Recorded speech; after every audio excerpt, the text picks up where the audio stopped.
Right before Christmas, I heard my mother-in-law's voice coming from upstairs. Clear, clipped, like she was directing a stage play. Dr. Harlan already signed. Just present the evaluation at the right moment, and everyone will believe it. I stood behind the door, quietly stepped away. This Christmas, the one losing her mind won't be me. Before we go on, hit subscribe and let me know where you're watching from in the comments. I'd love to send a hello to your hometown. The client meeting ended 40 minutes early. I drove home at 3:15 instead of 5, turned off the engine, and sat for a moment replaying today's conversation, reminding myself not to overlook a single detail. I unlocked the back door, passed through the laundry room, kicked off my shoes out of habit. Evelyn hated dust on the hardwood floor, even though I was the only one who ever cleaned it. Her voice came from upstairs, from my home office. Evelyn's laugh came first, the one she only used when she liked an idea. Then Noah's voice, deeper. I stopped at the bottom of the stairs, hand resting on the walnut banister. I had refinished it myself when we bought the house. Evelyn's voice sharpened. Harlan already signed everything. The evaluation confirms severe emotional instability. Christmas, perfect timing. My hand clenched the wood. Noah replied, echoing through the quiet house. And the property transfer. Once she's declared mentally unfit, I have full control. $780 grand. Pays off the debt. Fresh start blood drained from my face. The cold settled in my chest like a stone. Evelyn continued, light as if she were talking about dinner. She suspects nothing. In 2 weeks, the house will be in your name. I didn't move. My designer's brain, trained to assess load-bearing points, ratios, structural stress, now applied those same principles. They were planning to steal everything. The home I bought with my own savings 5 years before we got married. The independence I'd protected for 3 years of marriage. My dignity. Footsteps crossed the floor upstairs. I backed away, one measured step at a time, through the laundry room, into the garage. I got in the car, shut the door, stared at the steering wheel until my breath steadied. 20 minutes, maybe an hour. I used to think they liked me, the dutiful daughter-in-law, the wife who kept everything running smoothly. Turns out, to them, I was just an obstacle between them and my home. I didn't cry. Not a sound, not a tear. I just happened to rest my hand on the car, then stepped out onto the porch. Cold, dry, with sunset streaking across the window glass. If they wanted to paint me as the crazy one, I'd let them believe it, at least until they signed their own trap. I took a long breath, then went back inside, made dinner like usual, rinsed the wine glasses, laid out the napkins neatly, smiled as Evelyn talked about how cranberry sauce made the table look festive. Noah kissed my cheek like everything was normal. I responded, voice soft and calm, as if I hadn't heard a word of what they said. But inside, every vein in me was pulling tight. Night fell, and they slept soundly across the hall, the hum of the heater syncing with their breaths. 2 people fully confident in their little scheme. I threw on a coat, barefoot down the hall, into the office, warm yellow light spilling onto the wood floor. The papers on the desk were stacked just right. I started going through every pile. Then I saw it, a thin page with Harlan Clinic's logo in the corner. Next to it, Evelyn's slanted handwriting, complete. Submit before December 25th. The lies were calculated, cold and methodical. I sat on the floor in silence. I don't know how long I was there. Long enough for my legs to go numb. Long enough for the pain to freeze into something sharper, something useful. At 2 a.m., I got up, folded the documents carefully, and tucked them into my coat pocket. That night, in the house they believed was theirs, I began redesigning my first space, not with color or material, but with a plan for my freedom. My designer's brain worked through the night, analyzing, measuring, drafting solutions like I used to map out interior layouts. I pulled out a fresh notebook and started listing assets, weaknesses, timeline. The house, my house, valued at $780,000. Evelyn and Noah had been living there rent-free, not a cent in rent. They planned to take it all. The safe in the closet held real weapons. I spun the dial, my mother's birthday, untouched for 3 years since she passed, and took out the documents. Deed to the house she left me, in my name only. Bank statements, the real will. Everything Evelyn and Noah had probably copied during their 3 unrestricted years of access. They had time to prepare. That was clear. I laid everything out, cross-checking it against the forged evaluation. They had medical records from Harlan, maybe lined-up witnesses, legal paperwork likely ready to go. This wasn't impulsive. It was calculated, systematic, almost professional. And my design instincts kicked in exactly when they needed to. Every problem has a solution. Every structure has a weakness. If they wanted the house, I would remove the house from the equation. Simple. Sell it before they could lay a hand on it. I sat in front of the screen, typing the words, "Procedure to determine legal incapacity in Arizona." The results loaded slowly. The internet in the suburbs was still terrible, as always. On average, it took 2 to 3 weeks from the filing to the hearing. They picked Christmas to strike, which meant I had at most 8 days, maybe less if the petition had already been filed and I hadn't received notice yet.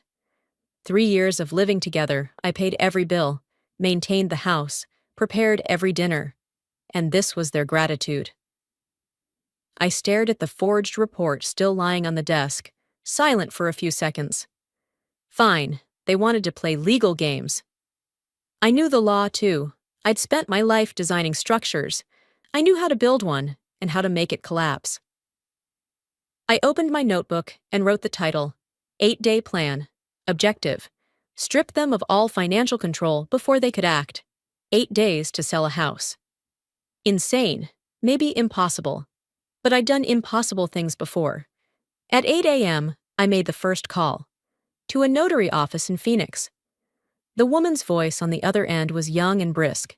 I said I needed to confirm ownership and requested an urgent same-day appointment.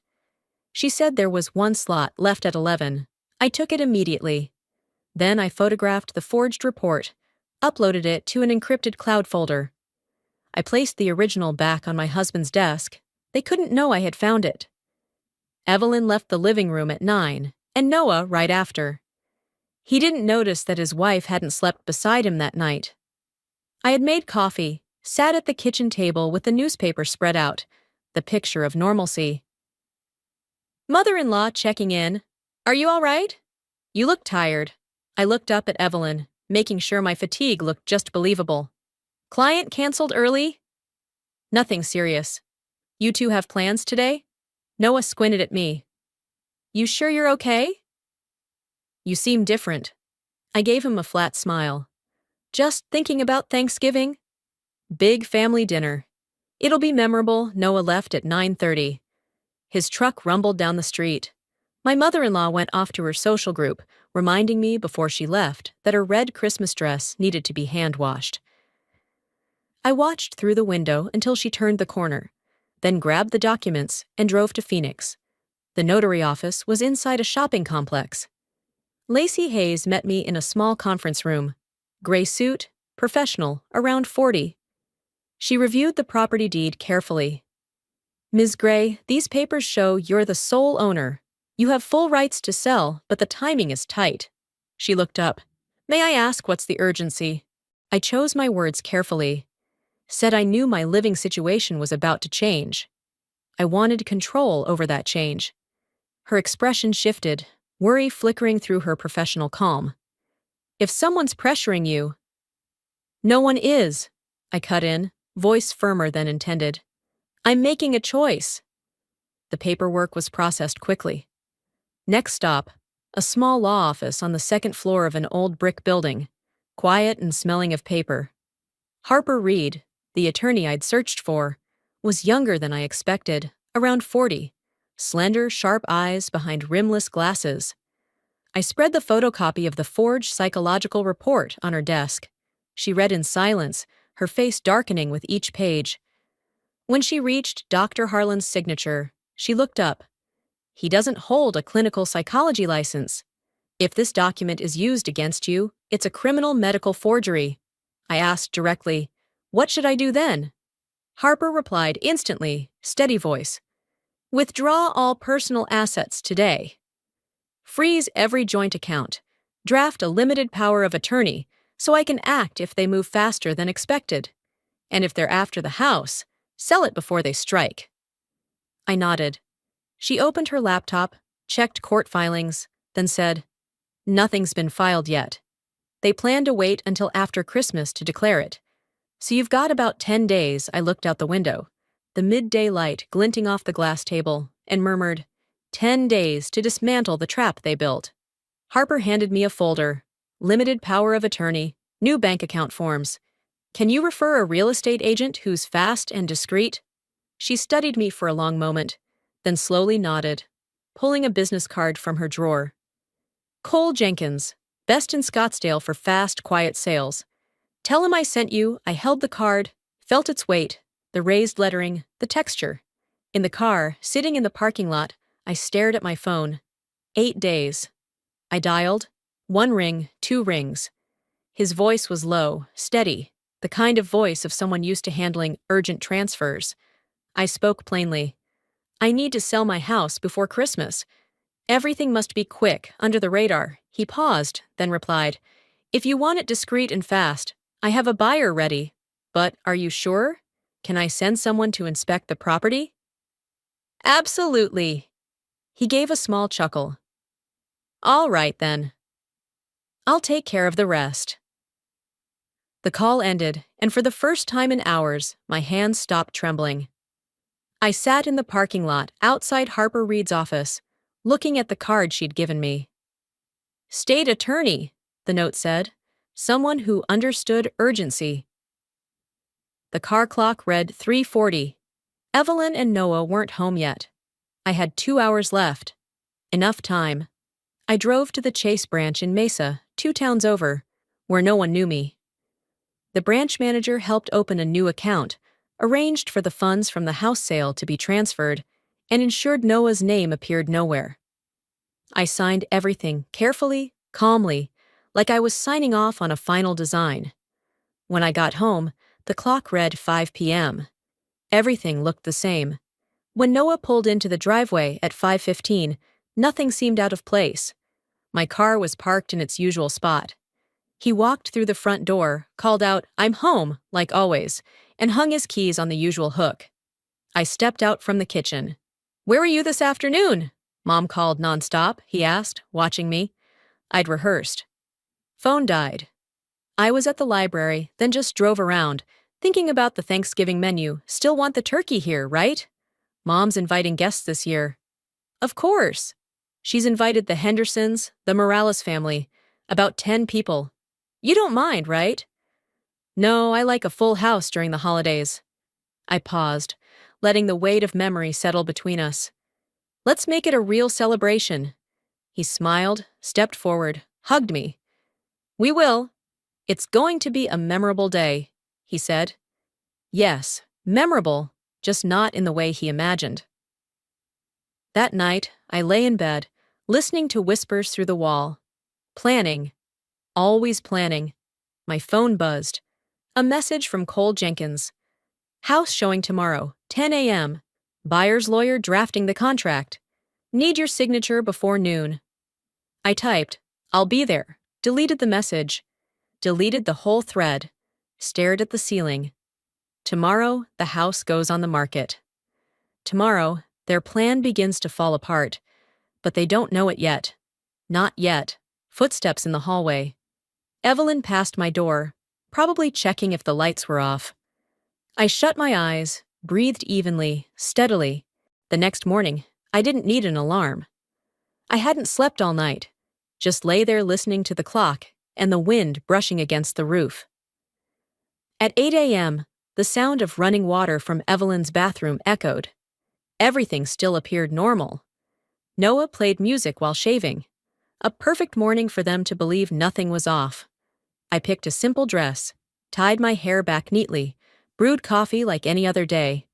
But inside, every plan was ready to go. At 10 a.m., I met Cole Jenkins at a small cafe a few blocks from the house. He handed me the purchase contract. The buyer was an investor from California, offering the full $780,000.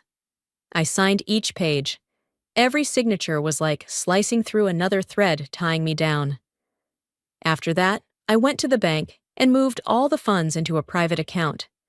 When the banker asked, "Would you like a copy?" I just smiled. No need. One copy is enough. I drove 2 blocks away, waited 15 more minutes, then came back. Evelyn was in my office when I walked in. She was rummaging through the desk drawer and flinched when she heard me. "Oh, Olivia! I didn't hear you come in. I was just—" She waved vaguely at the desk. "The Thanksgiving invitations need stamps. I thought you might have kept them here." I noticed the papers shift slightly. "They're in the file cabinet," I said. "In the living room. 3rd drawer from the bottom, same as always." "Don't you remember?" I watched her closely. "Were you looking for something else?" "You seem tense." She forced a laugh. "No, just busy." "Lots to plan." She rushed out like she was escaping. I heard her in the living room, opening drawers just for show. Noah got home at 6. Found me reading the paper in the living room. "Where were you all day?" "Mom said you vanished for hours." "Downtown, bank. Lunch with Sophie Klein." "Remember Sophie from that old design project?" I said, flipping the page calmly. I saw him quietly mouth the name, Sophie Klein, probably planning to fact-check. Let him. I was prepared for everything. That evening, I sat in the kitchen, listening to Evelyn laugh on the phone. I stirred my tea in silence, letting the scent of mint rise into the air. My phone buzzed. A message from Cole. "Closing confirmed, 2 p.m. Wednesday." I looked at it, then deleted it immediately. 2 p.m. Wednesday, this house would no longer belong to them. That night, Evelyn passed by the hallway, paused outside my door, gently knocked. "Sweet daughter-in-law, don't forget to make mashed potatoes this Christmas. Noah loves that dish." I replied softly, "Yes, I'll remember." The door closed, and I smiled. In the next room, they were laughing, chatting about their plan to have me evaluated on Friday. I opened my laptop, checked the transfer. $780,000 had landed in the new account. Fully clean, fully mine. On the other side of the wall, they were dreaming about a house they thought would soon be theirs. As for me, I was just waiting for Wednesday, the day everything would end, cleanly, legally, and irreversibly. Christmas. I looked at the clock, 5:47 a.m. Evelyn and Noah wouldn't be up before 8. Plenty of time. The suitcase was lighter than I thought. Neat, organized, packed only with clothes, documents, and some cash. I walked down the stairs, paused at the bottom step, listening to the house breathe quietly. Every creak was familiar. The wooden steps I'd polished by hand, the window where the first morning light used to fall on my desk. I stepped into the office, the room Evelyn had been secretly searching all week. Opened the right-hand drawer and placed a white envelope inside. On the outside, I wrote clearly, "Noah, read this." Inside was the notarized contract for the house sale, along with a letter I wrote at dawn. "You wanted documents? Here's the only one that matters. The house has been sold, which means it no longer belongs to me. Merry Christmas.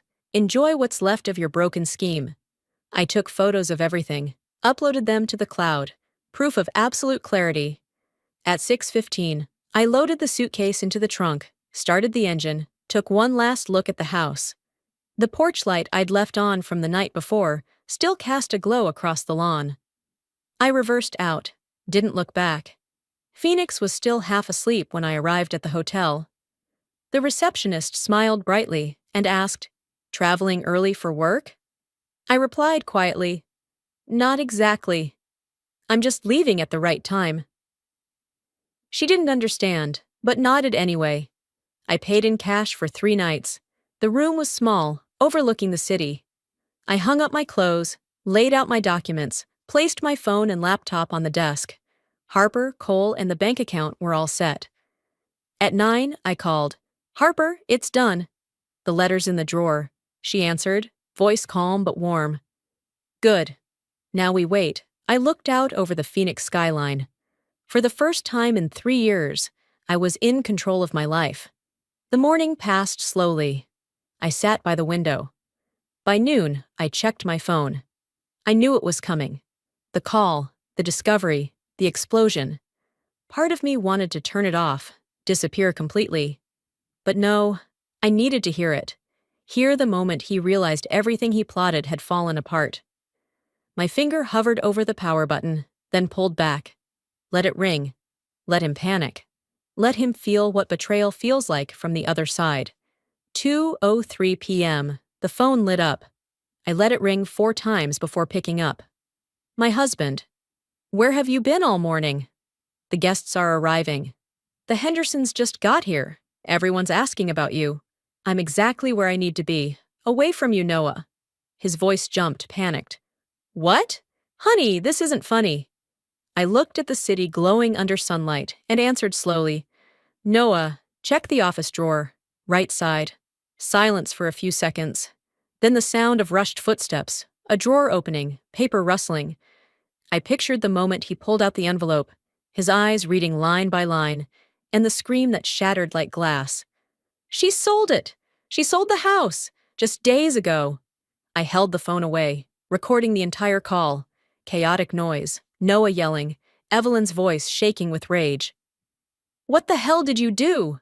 "What did you sell, Olivia? Get back here now." Madness. I switched to speaker, placed the iPad close, kept recording, capturing everything. What I did was protect property from thieves. The house sold Wednesday. Escrow closed. Money's in my account. It's done.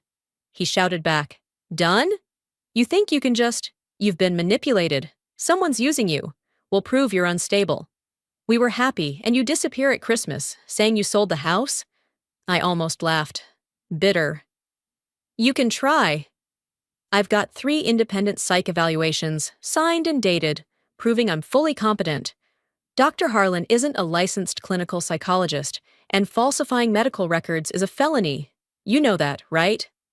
A long silence. I could hear his shallow breathing through the phone. Evelyn's voice rang out. You can't do this to my son." I smiled, watching the sunlight shift across the glass buildings. "I didn't do anything, Mother. I just protected what's mine. Merry Christmas." Then I hung up, saved the recording, and set the phone on the table. Outside, the city was still peaceful. Inside that house, everything had just collapsed. At 5 p.m., Harper called. "Evelyn just filed an emergency petition, claiming you're mentally incompetent and the house sale was fraudulent. They're asking the court to freeze the assets." I gave a slight smile. "I expected that." Harper replied. "So did I. We already have enough evidence." I opened my laptop, audio recordings, psychological evaluations. The forged documents all appeared. 3 independent psychological assessments, phone call recordings, copies of the guardianship petition they plan to submit. Everything's ready. Harper spoke slowly, her voice low but firm. "They're spinning a story. The devoted husband trying to protect his unstable wife. Some judges are sympathetic to that narrative," I answered. "Then let them hear the rest. The freeloading, the fake documents, and the scheme to steal. Once the light hits it, there's nothing devoted about it." Harper was silent for a moment, then said, "Prepare for the worst before it gets better." "They're desperate," I just smiled. "Good, I'm not prey anymore." That night, my phone buzzed. Unknown number. Evelyn's voice came through, cold and sharp. "Come home! You're sick. In court, Everything will be reversed, and my son will become your legal guardian. We're still family. I kept my voice calm. See you in court, Evelyn.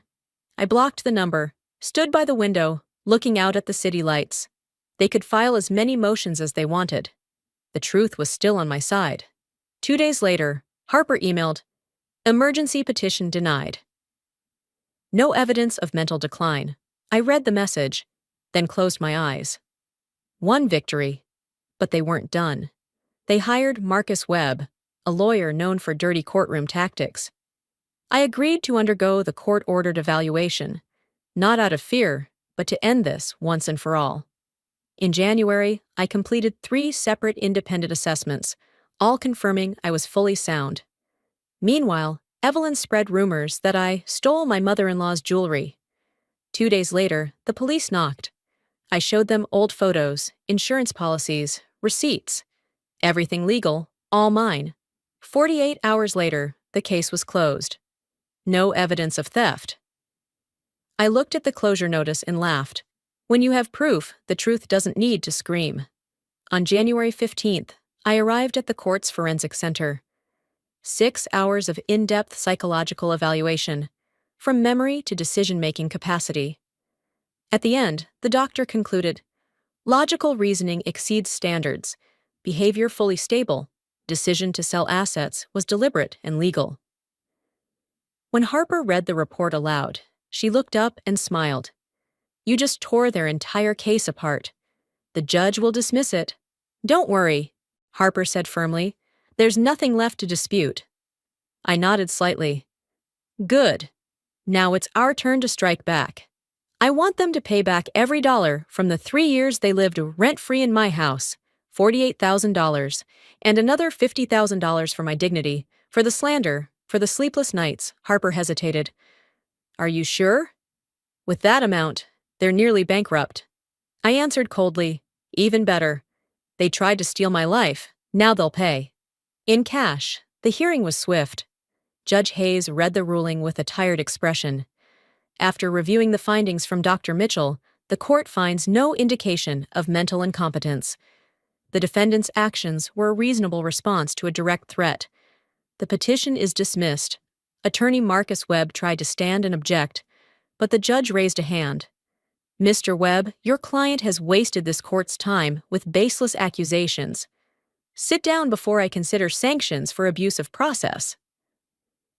The hearing ended cleanly. I stepped into the hallway, and Harper opened her briefcase, handed me a set of papers. Our countersuit plan. Civil claim for damages and unpaid housing expenses, along with evidence of forged medical records. I looked down at the page and said coldly, let's begin. Not long after, Evelyn spread rumors that I had threatened her by phone, claiming I made 17 calls in 2 weeks and left death threats. They wanted a restraining order, wanted to flip the narrative. The police called, asking me to come in. Harper came with me. In the interview room, a female officer opened the file. You've been accused of making threatening calls to your mother-in-law. Harper slid a thick folder across the table. Certified call logs from AT&T. There were no calls, no texts, no contact whatsoever since December 27th. The officer flipped through them, her expression shifting from suspicion to frustration.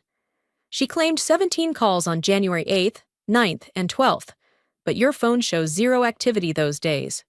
Harper said coldly, this is her 3rd fabrication. The first about mental illness, the second about theft, and now this. You should flag this as a pattern of false reporting. The officer closed the file. This ends here. I can't stand people who use the police for personal revenge. 3 hours later, the case was closed.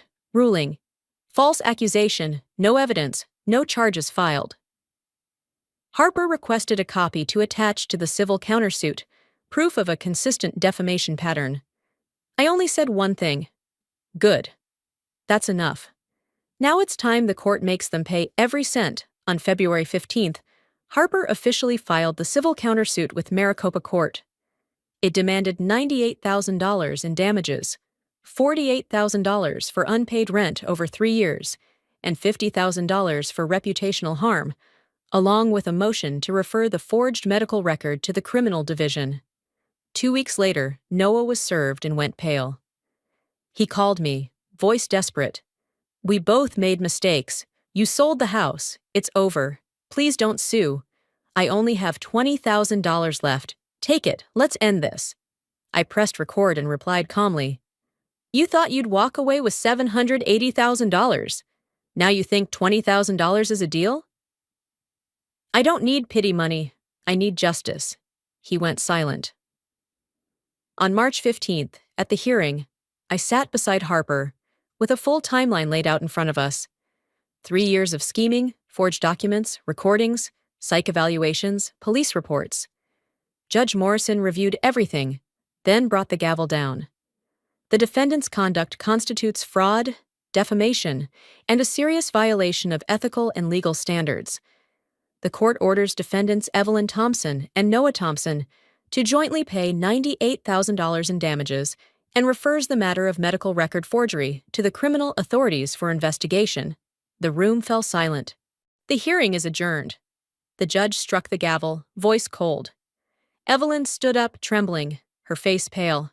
"Your Honor, we don't have the money to pay." "Then arrange a payment plan or wait for asset seizure. You should have thought of that before forging documents," the judge interrupted, closing the file. In the hallway, Harper and I stood by the glass door. Through the thick glass, I saw Evelyn and Noah arguing intensely, mouths open wide, but I couldn't hear a sound. Marcus Webb, their lawyer, stood a few steps away, glanced at them, then turned and walked off, leaving them in the hallway like two defeated players. Harper whispered, "They'll go bankrupt." "You probably won't see a cent of the $98,000, I smiled. "I don't need the money. I needed them to lose, completely." She nodded. "And they did." I looked through the glass as Evelyn collapsed onto a bench, her face crumpled with tears. "They once tried to destroy me, with smiles, with forged signatures. I just did the same. But with the law outside, the March wind was still cold, carrying the dampness of winter. I stood on the courthouse steps, the same place I stood months ago when I got that false accusation call. Now, in my hand was a victory ruling, $98,000 they couldn't pay. Harper rested a hand on my shoulder. "You've won completely, but they're not done yet. There's still bankruptcy, still a criminal investigation. They'll be stuck in that mud for years." My phone buzzed. A message from an unknown number, a photo of the old house, a "for sale" sign stuck in the yard, and the words beneath, "We lost everything. Hope you're satisfied." "This isn't over." I showed it to Harper, and she frowned. "Sounds like a threat." I deleted the message and said quietly, "They can threaten all they want. There's nothing left in them that can hurt me." I turned and walked down the courthouse steps. "Where are you going?" Harper asked. "My marriage is over. I'm going somewhere quiet." I didn't look back. The war was over. It was time to rebuild. April came with a light so sharp it felt cruel. I sat in a small rental apartment in Sedona, 1 bedroom, a view of the Red Mountains. Harper sent me their bankruptcy papers. Almost no assets left. My $98,000 ruling sat at the top of the creditor list like a tombstone. I texted Harper, "Don't fight it, let them sink." She replied, "You'll only recover a few $100s." I wrote back, "That's fine." I never did it for the money. Mid-April, another email arrived. Noah's consulting firm had collapsed. Clients had checked public records, saw his name tied to fraud, all contracts canceled. Seeking new opportunities, his LinkedIn headline, meant he was unemployed. By June, Harper sent more updates. They were 3 months behind on rent, facing eviction. At the end of May, I received my first check from the bankruptcy court, $147. I framed it and hung it on the wall, not for the money, but because it proved they had to pay. In July, I received 2 more payments, less than $300 total, and each time, I donated the exact amount to the foundation for the protection of women from psychological abuse. I wanted to turn their debt into something good, to end this properly. At the end of June, an envelope forwarded from the Phoenix Hotel arrived in Sedona. Noah's handwriting, shaky, no longer confident. He wrote that his mother had lied to him, abandoned him, that he had no house, no money. He sent me an apology. I read it once, then fed it straight into the shredder. The paper turned to soft fragments, light as ash. A few days later, Noah called, asking for forgiveness, saying they'd been under pressure, that it was all a misunderstanding. I hung up and blocked the number. Forgiveness is a luxury they no longer qualify for. Mid-July, I signed the purchase contract for a small house on the west side of Sedona. 2 bedrooms, a small garden, a mountain view. No big living room, no space for guests. Just enough for one person. And peace. Harper called and said their lawyer accused me of being cruel, of destroying their lives. I laughed. I just used the law properly. They destroyed themselves with forgery. I merely recorded the outcome outside the window. The sun was setting behind the red mountains, painting the sky with peace. I opened my email. A message from the real estate agent. Congratulations, your home purchase has been approved. I leaned back in my chair and sat in silence for a long time. Finally, after everything, there was only me, a small house, and the peace I paid for with the price of a family. The phone buzzed. I picked up. Harper's voice came through. The prosecutor's office just approved the charges. Falsifying medical records and conspiracy to commit property fraud. Noah's being indicted. I stayed silent, looking at the sky, darkening slowly, feeling justice still unfolding, pieces of consequence still falling into place. 2 days later, I stood in the living room of my new house, sunset pouring red across the bare walls. Just a few boxes, an air mattress, and the sound of wind passing through the open frame. My phone sat still on the windowsill, the first time there were no messages from them. I thought everything was over. Then the phone buzzed. Notification from the bank. $2,400 transferred from Evelyn. Note. Sold the car. Please forgive me, I stared at the screen, unmoved. 10 minutes later, I forwarded the entire amount to the Women's Protection Fund. The house slowly began to carry a new warmth. I hung the old photo of my birth parents back on the wall, the glass frame chipped, but still shining, the only photo left from a peaceful time. Every picture of my husband and his family I had already thrown away, without regret. In the small office, I reorganized the files, cleared drawers, each motion like wiping away a former version of life. That afternoon, I stepped out onto the balcony, holding the very first forged health document, the one I'd kept since leaving the old house.